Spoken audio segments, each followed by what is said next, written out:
air-filled sacs in the lungs? Alveoli.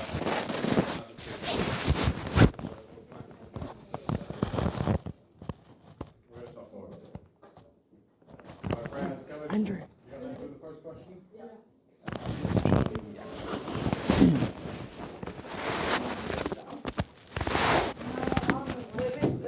What was it again? Was it? Work together to Do a specific job. To perform a specific function. I don't believe you.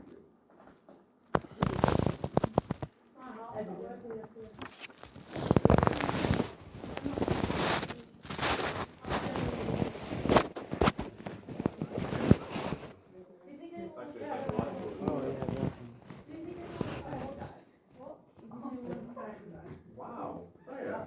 That's not that. And more of this. Alright, go on.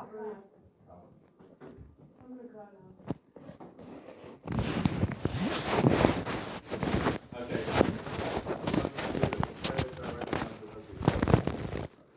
Anyone else know these? Why you got all these answers? Make sure you've got these answers to go through. So, what is an organ system? Isha, can you give me a full definition?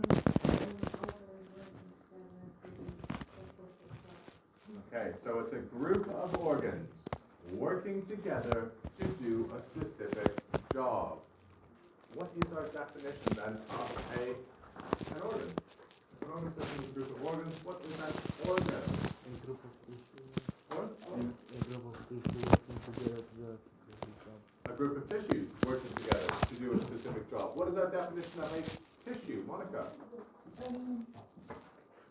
A group of what? A group of cells?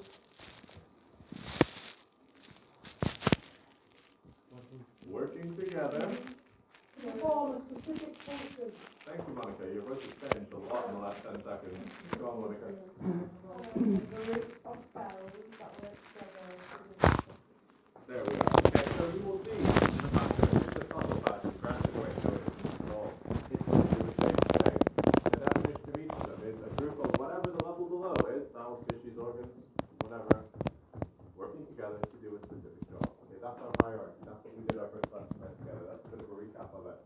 Give me a recap. We don't start right at the moment. Your friends in the morning, well, when you get it. Now, number 2. What are the 4 chambers of the heart called? Great.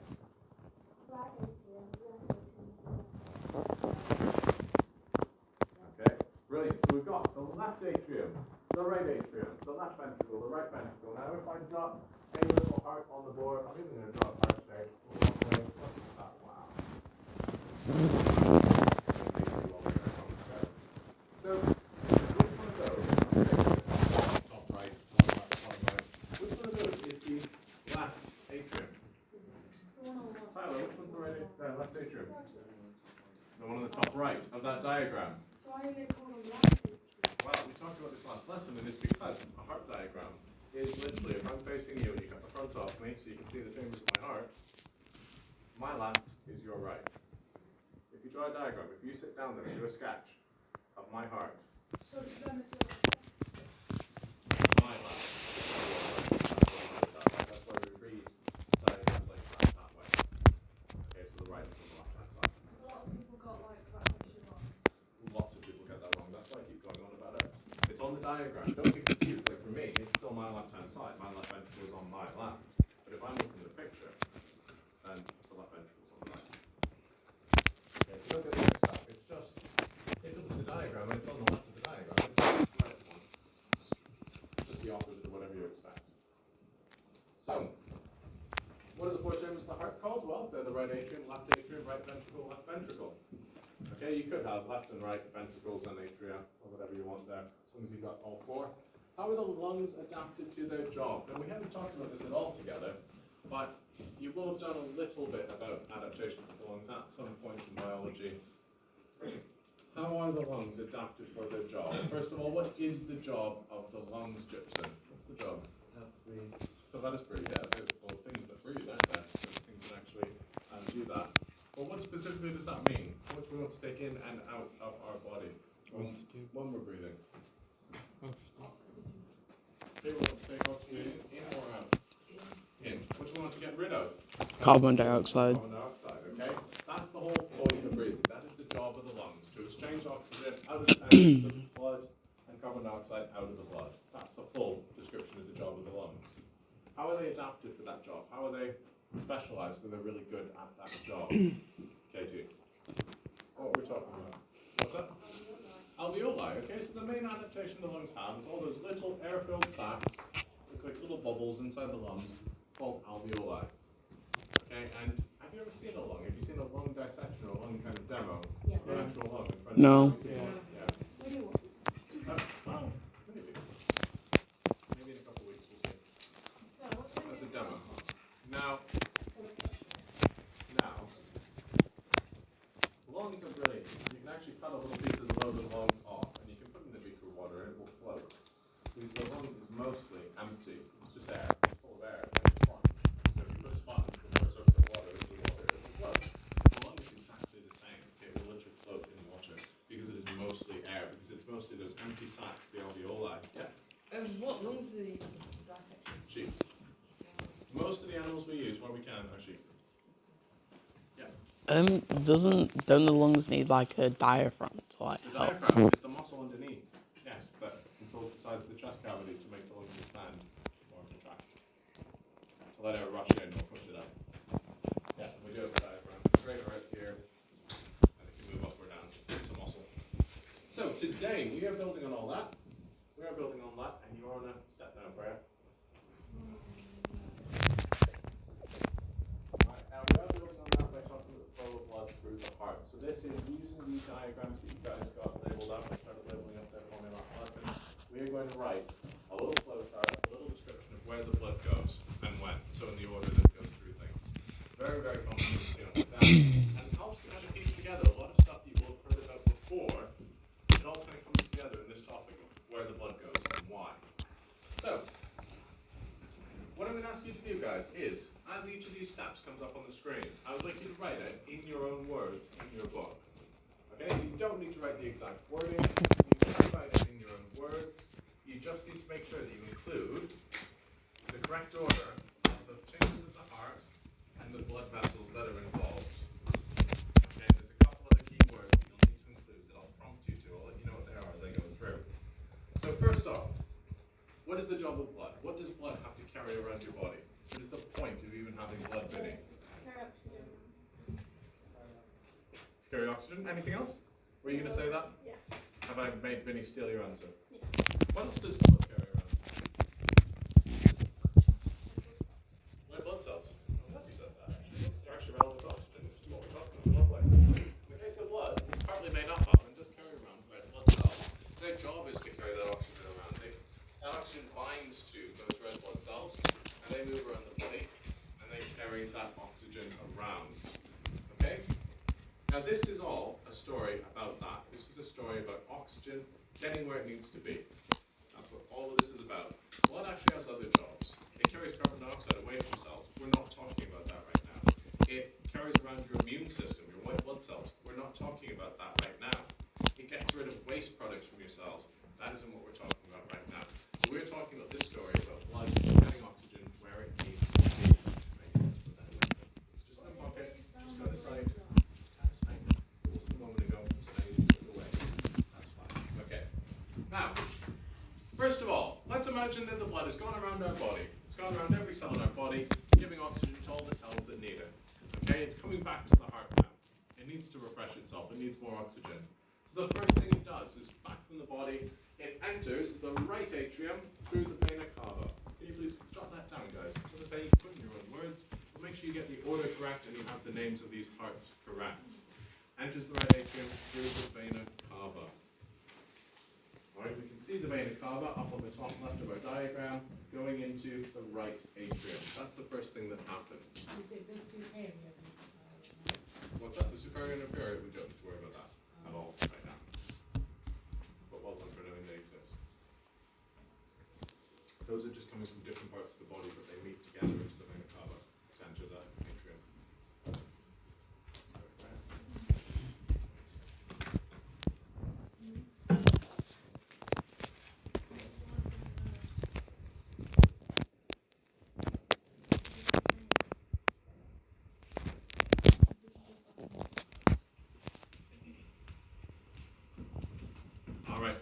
first step. That blood is entering the right atrium through the vena cava. That's how it gets into the heart at the start of this cycle. And it is a cycle. We can actually start it at any point in this story. We're just choosing to do it now. The blood's come back, it's tired, it's deoxygenated, it doesn't have any oxygen to give anything, and it needs to get more. So we've got this word here that we need to make sure we've got in our notes. And that is deoxygenated. Okay, can you make sure you write down here, at this point, okay, the blood is deoxygenated. It doesn't have any oxygen in it. The red blood cells have no oxygen bound to them. Okay, so it's deoxygenated blood. Have you got that down there? Have you got what that means as well there, Grace? All right, make sure you've got that.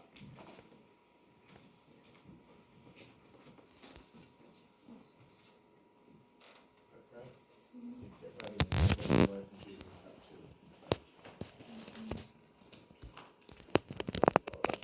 Yeah, deoxygenated. You're going to know what that means if I ask you?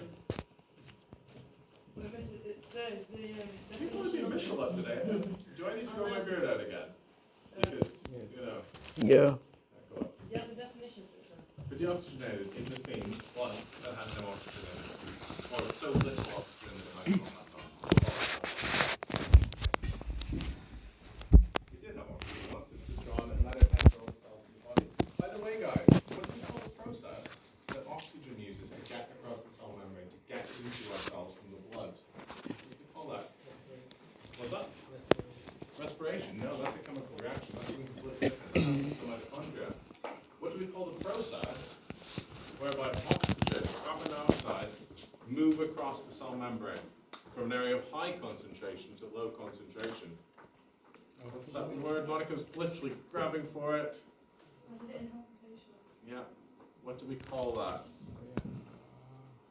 What? No? Tyler? No? Head off the bench there, please, Tyler. Google. It starts with a D. Oh, you're going to say active transport? Teenage. No. So, active transport is one of the 3 types of transport across membranes. Katie?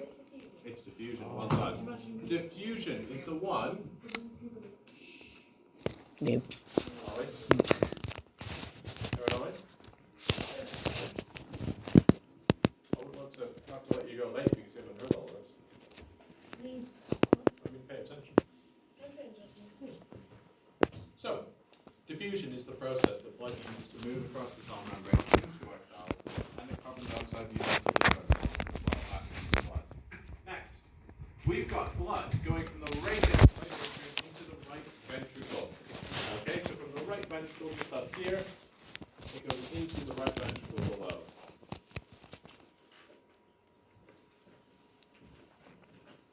Right, would you just step outside for a moment, please? So what was the diffusion part? What is what? I mean, the diffusion is what blood uses to what? So, diffusion is the process that oxygen uses to get in and out of our cells. Okay, so it diffuses from the bloodstream into the cells of our body. Alright, that isn't actually a thing on this whole list, but you need to remember that that process is called diffusion. Okay, so blood's traveling from the right atrium to the right ventricle. Now, looking at the diagram on the screen there, what is in the way? What is between the right atrium and the right ventricle, Ollie?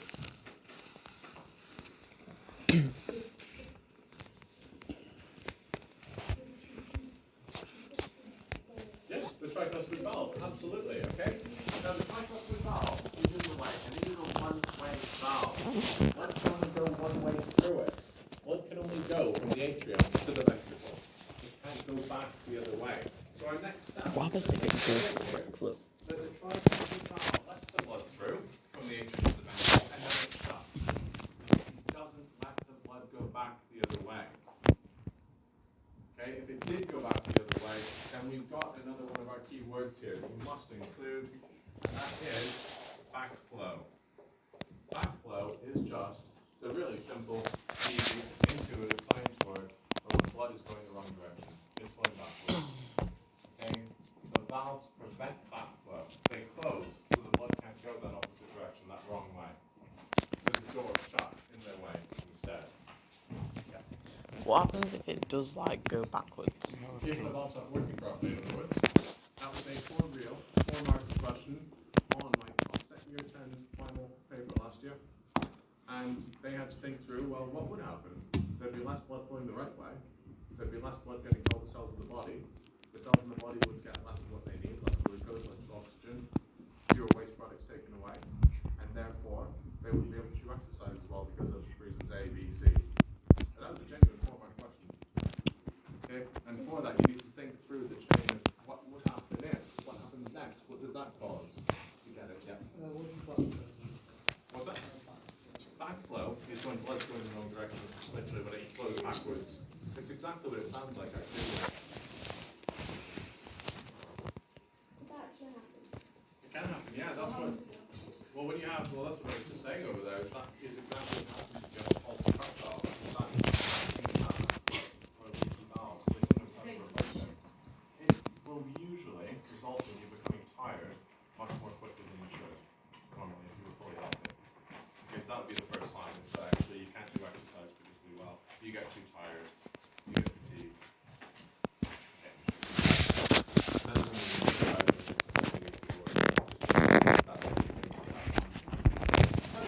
after it's gone into that right ventricle, the right ventricle contracts. Remember, the walls are made of muscle. They squeeze, they contract, and they force that blood out of the heart. Okay, out through the pulmonary artery. Now, the pulmonary artery, it's got this word pulmonary. Remember last lesson I said cardiac, cardio, cardi, whatever, is all to do with the heart. Pulmonary is always to do with the lungs in science, in biology. So the pulmonary artery is the artery that leads from the heart out to the lungs. Okay, and the point of this deoxygenated blood going to the lungs is the lungs are where the oxygen is, because we've just breathed it in. It's all waiting there in the alveoli. Okay, waiting to diffuse into the blood so it can be picked up.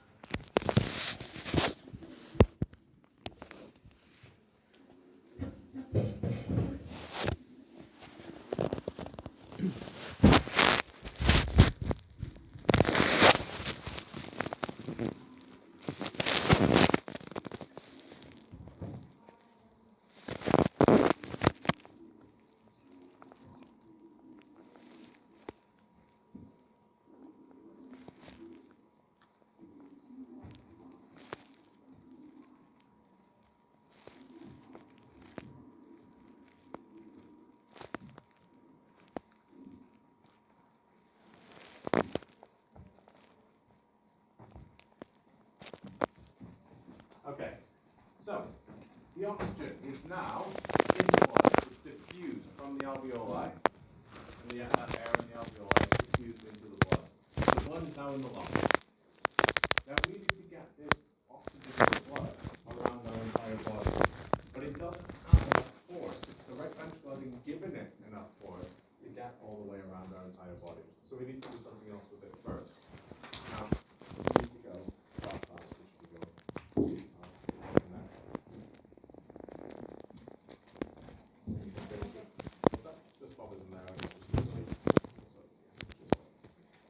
Alright, now, we need to do something else with this blood. Because it doesn't have enough pressure to go all the way to the brain, out there, all the everything cell in my body needs it for everyone. Now, we can't actually give it enough pressure to do that before we send it up to the lungs. These capillaries, these tiny microscopic blood vessels around the alveoli would burst, they'd pop open. All the blood would come out and would bleed into our lungs and the capillaries can't handle that much pressure. They just explode. So instead, what we do is we use our right ventricle, a little bit of pressure, enough to get to the lungs, enough to get to the capillaries, and then we bring it back to the heart. Alright, Freya, so just copying down these points that we've already had going around. And then this next point is that the oxygenated blood returns to the heart by the pulmonary vein. Okay, and pulmonary, that word to do with the lungs, and it enters through the left atrium this time. Remember last time through the vein of Cava, it was the right atrium, now it's going to the left side of the heart. If like there was too much like pressure and it burst, Yeah. what would actually happen? So that is what, there's actually two types of stroke that you can have. You've heard of someone having a stroke. There's an ischemic stroke, which is when the blood vessel is blocked, and there's one called a hemorrhagic stroke. Now that is literally due to pressure being too high. The blood vessel bursts inside the brain and causes damage. Because the cells in the brain aren't meant to have a pool of blood surrounding them, are they? That's terrible. Okay, and if other blood vessels rupture in your body, then you can just, again, hemorrhage is the word for bleeding inside your own body. And you can just lose blood from where it should be and bleed to death, effectively, without bleeding at all to the outside world. It's a hemorrhage. Not pleasant. Nice. Or if you've ever, and I'm sure everyone in this room has, had a bruise of any sort, that again is just a minor hemorrhage. You've done some damage, burst some blood vessels and bleed under your skin. That's what a bruise is. That's why it goes all weird, funny colours. It's all the blood cells being digested by your own body. As you get rid of them. Alright, so it's entering the left atrium this time. Now, which of those 4 chambers of the heart have we not mentioned yet? What have we not mentioned? Left ventricle.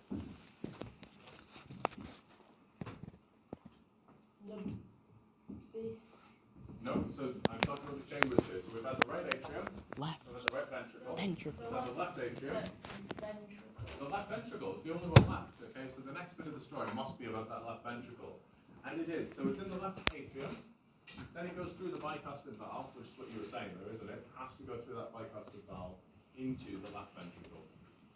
Okay, and just like the tricuspid valve on the other side, that valve shuts afterwards. The blood can't flow backwards. It can only backflow.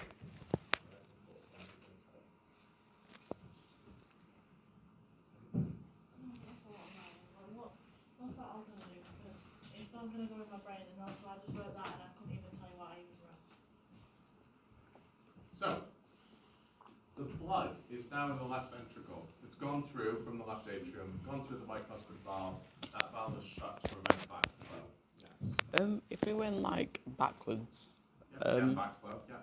would the thing like burst or like would it?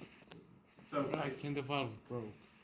so it probably wouldn't flow backwards that much. There wouldn't be that much backflow. But what backflow is if the valve is shut all the way, say a little bit of blood can get back.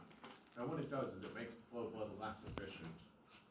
Okay, so like I say, it'll just make you tired more easily. It will make you less good at exercise. It will make you, potentially, if it's really bad, it will make you unable to actually get enough blood to parts of your body that need it, like your brain. You could pass out.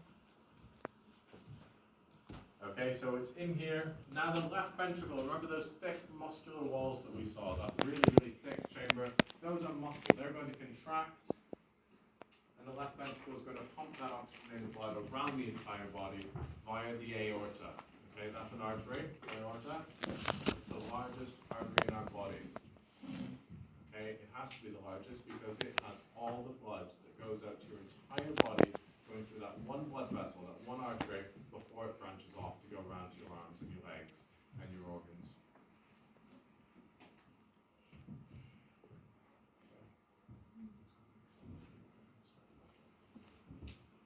What's that all gonna do? We need to go back in your book. Huh? We need to go back in your book to look for other answers. Finally, one last thing to note. You don't need all this written down, but you just will make a little note that at the start of the aorta and the pulmonary artery, two big arteries coming off the heart, there are valves again. So it isn't just the valves inside the heart between the atria and the ventricles. There's also valves inside the blood vessels so that when the heart pumps, it doesn't have blood going the wrong way. We don't have backflow from the aorta, say. It only has to go the way it's meant to go. Okay, around the entire body. And so those are our steps. I know it's a lot of steps. I know there's a lot of detail there. But this is something that we need to know. And so we're going to take it and we're going to simplify it so that we've got something that you guys can easily and quickly refer to. So the left ventricle was the biggest chamber. What else did you pick up? So the left ventricle. So left ventricle isn't necessarily the biggest chamber, but it's got the thickest walls. Remember, those walls are made of muscle, so the thicker the wall, the more pressure it can put on that blood.